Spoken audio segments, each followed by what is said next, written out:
Bonjour, j'ai un message à ceux qui commandent les armées de la République.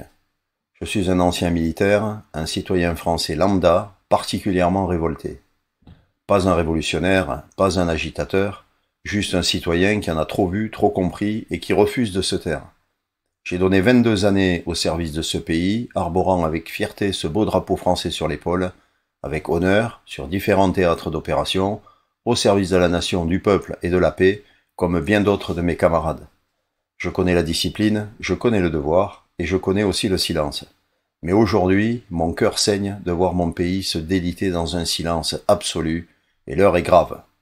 À quelques jours du traditionnel hommage aux armées à l'occasion de notre fête nationale, en tant que simple citoyen, je m'adresse à vous, mes frères d'armes, officiers généraux, chefs d'état-major, responsables militaires, vous qui commandez les armées de la République, à ceux qui ont encore entre leurs mains l'honneur de la France, à ceux dont le silence aujourd'hui engage bien plus que leur carrière. Qu'attendez-vous pour honorer pleinement le serment que vous avez prêté, pas à un homme, pas à un gouvernement, mais à la France, car ce qui se passe n'est plus un simple désaccord politique, c'est une infamie, une trahison, une déchéance accélérée de tout ce qui faisait la grandeur de notre nation. Une constitution foulée aux pieds, un pays vendu à la découpe, les fleurons industriels bradés, les terres agricoles rachetées à l'étranger, les brevets technologiques cédés à vil prix, la famille démembrée, les opposants muselés voire éliminés, notre souveraineté monétaire, énergétique, alimentaire et même militaire anéantie, une immigration invasive hors de contrôle, sans parler de l'insécurité grandissante, insupportable, qui oblige nos femmes et nos filles à vivre dans la peur de sortir. La liste est sans fin et vous ne pouvez évidemment pas l'ignorer. Et pendant que les Français s'appauvrissent, une pseudo-élite indécente et médiocre s'enrichit sans limite qui nous fait honte en offrant un spectacle pitoyable au monde entier. Entre inflation artificielle, matraquage fiscal et disparition des services publics, le peuple est sacrifié méthodiquement, cyniquement et avec mépris. Nos entreprises s'effondrent, nos jeunes partent, nos anciens survivent et nos familles trinquent. Et pendant ce temps, une technocratie européenne non élue dicte nos lois, nous a dépouillés de notre souveraineté et procède méthodiquement à la suppression de nos libertés individuelles et collectives. Tout ceci au mépris du bon sens, de l'identité, de l'humain et de la réalité dont ils n'ont que faire, mais pire, avec la complicité de ceux qui ont été élus pour défendre l'intérêt général avant les intérêts partisans et qui trahissent le socle éthique de leur mandat. Intégrité, transparence, courage civique, loyauté à la Constitution et indépendance. Et vous voyez tout cela, vous le savez, mais vous vous taisez. Et ce silence devient chaque jour plus insupportable. Je ne comprends plus votre silence, un silence assourdissant dans un vacarme de mensonges, de trahisons et de douleurs. La machine technocratique sans visage ni légitimité démocratique épuise les peuples et les maltraite. Ce peuple est désabusé et dans sa grande majorité démoralisé, sans perspective d'avenir. Et vous, les officiers généraux, les chefs de cette glorieuse armée en son temps, qui n'est devenue que l'ombre d'elle-même, vous regardez, impassibles. Alors, je connais le sempiternel devoir de réserve derrière lequel vous vous retranchez, et l'allégeance au chef suprême qui fait de vous le bras armé du politique. Je ne vous accuse pas besoin d'ailleurs, de nombreuses voix s'élèvent et le font déjà à ma place.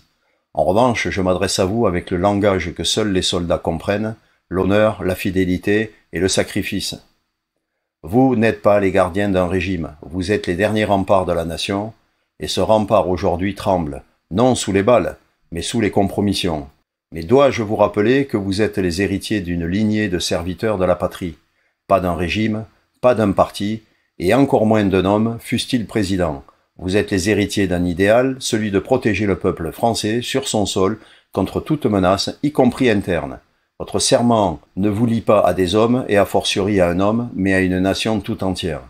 Et quand le pouvoir devient déshonneur, la discipline devient trahison. Vous avez le droit de refuser toutes ces violations de nos droits et de notre Constitution qui sont les fondements de notre nation. Mieux, vous avez le devoir de vous lever, non pour prendre le pouvoir, mais pour refuser l'infamie. Vous avez le devoir de protéger le peuple quand les institutions ne le font plus. Vous avez le devoir de dire non sans bruit, mais avec la droiture du soldat libre, et de redonner au peuple sa dignité, sa sécurité et sa souveraineté. Je vous le dis, le pays n'attend qu'une chose, que des hommes debout rappellent ce qu'est la vraie grandeur. Et si vous le faites, je vous le garantis, vous ne marcherez pas seul. Nous sommes des milliers prêts à vous suivre, dans le calme, la légitimité et la lumière. Pas pour renverser, mais pour reconstruire et remettre la République debout. L'histoire jugera, elle juge toujours, d'ailleurs elle juge déjà, elle vous regarde. Elle n'oubliera pas ceux qui ont gardé le silence alors que le pays tombait. Elle retiendra ceux qui ont tenu bon, malgré la peur, malgré les pressions, parce qu'ils ont écouté leur conscience plus que leur carrière. À 67 ans, fils d'immigrés espagnols et né sur la terre de France, mon engagement militaire est officiellement terminé. Et mon devoir de citoyen, de père et de grand-père ne l'est jamais. En tant que patriote sans drapeau politique, je vous le dis, ce pays que j'aime tant et que je ne quitterai jamais a encore besoin de soldats jeunes ou moins jeunes, pas seulement armés, mais éveillés qui n'acceptent pas et qui n'accepteront jamais de se soumettre à cette abjection. Nous avons un pays formidable, riche à foison de savoir-faire, de culture, de patrimoine et d'histoire.